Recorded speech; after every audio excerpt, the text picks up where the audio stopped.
Okay, let's dive into this. Have you ever jolted awake, your heart just pounding out of your chest, completely terrified by what you just saw in your sleep?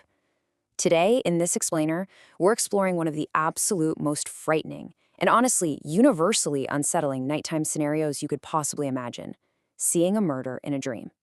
We're going to look specifically at what traditional Islamic sources and classical dream interpretation have to say about this terrifying mystery. I want to ask you directly, have you ever dreamt of a murder? Maybe you were just a bystander, frozen, watching something awful unfold. Or perhaps you were the one being attacked. Even more disturbing, maybe you dreamt that you yourself committed the act. If this has happened to you, it's completely normal to wake up frantic, panicking, and asking yourself, is this a warning? Like, is someone I love in actual danger right now? Your fear in that moment, it's totally valid and it feels incredibly real. But right off the bat, let's clear the air and take a deep breath. Dreaming of a murder does not mean an actual murder is going to happen, period. In traditional Islamic dream interpretation, seeing violence in your sleep does not automatically mean a real-life tragedy is lurking around the corner. What's actually fascinating and kind of a relief is that the classical interpretation changes dramatically based on really small, highly symbolic details.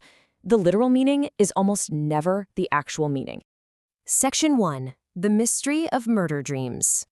To truly grasp what your mind is processing, we've got to set up how traditional Islamic sources view these frightening scenarios. We basically have to separate the waking world from the sleeping world.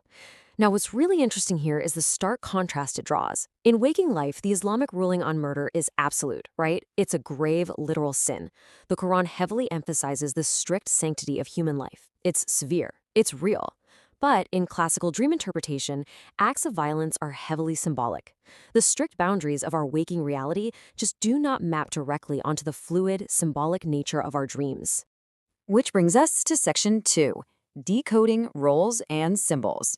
If the dream isn't literal, what exactly is it trying to tell you? Well, classical Islamic sources act kind of like a decoder ring, looking at specific roles and clues to find the true underlying meaning. And this brilliantly illustrates exactly how classical scholars approach this. The meaning shifts entirely based on your role in the dream. For example, if you're just witnessing a murder, traditional themes usually point toward a major change, a separation, or maybe an upcoming conflict. But what if you're committing the act? Obviously, that feels horrible to dream, but classically, it might actually symbolize overcoming an opponent or finally bringing an end to a really difficult situation in your life. And if you are being murdered, it often points to a major personal transition or finding sudden relief from a challenging condition. It's crazy, right? Just by shifting the actor, the interpretation transforms completely. The identity of the people involved is just as crucial. Dreaming of a loved one being murdered, like a parent or a spouse, is absolutely agonizing. Contrast that with dreaming of a complete stranger. Knowing the victim brings a very specific relational context to the interpretation. It might represent a dynamic changing between the two of you. Seeing a stranger, on the other hand, makes the dream much more broadly symbolic about your general life circumstances. But I want to emphasize this again, just for peace of mind.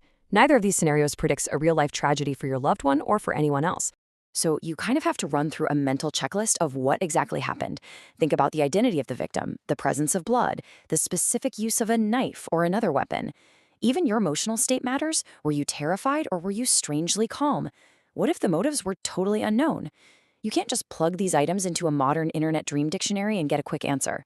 According to classical sources, things like blood or a specific weapon have their own complex traditional interpretations.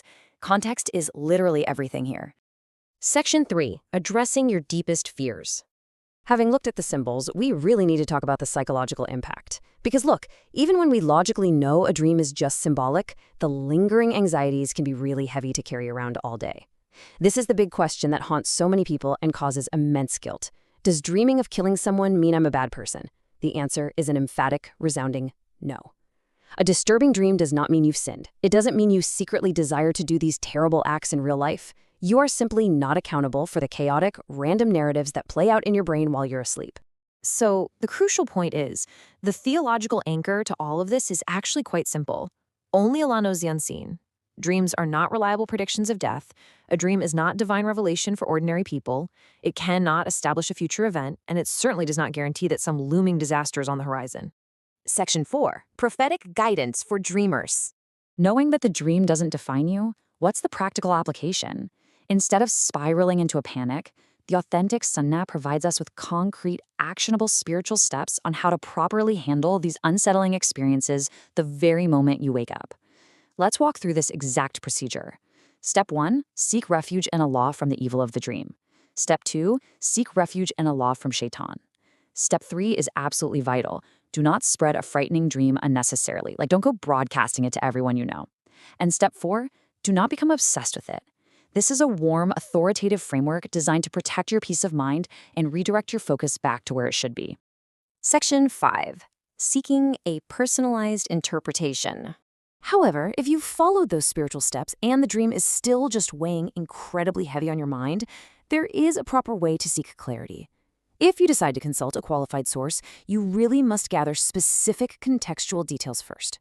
An interpreter needs to know exactly what you saw, who was involved, the sequence of what happened, how you felt emotionally, and, critically, what happened at the very end of the dream.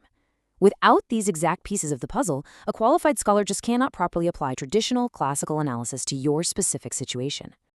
And if you are looking for that personalized clarity, you can actually get an Islamic interpretation of your dream by a sheikh by sending a WhatsApp message to +90 539 374 4239. Now, remember what we established earlier, right?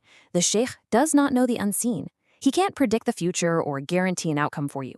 But what he can do is provide you with a traditional, symbolic context derived directly from classical Islamic literature.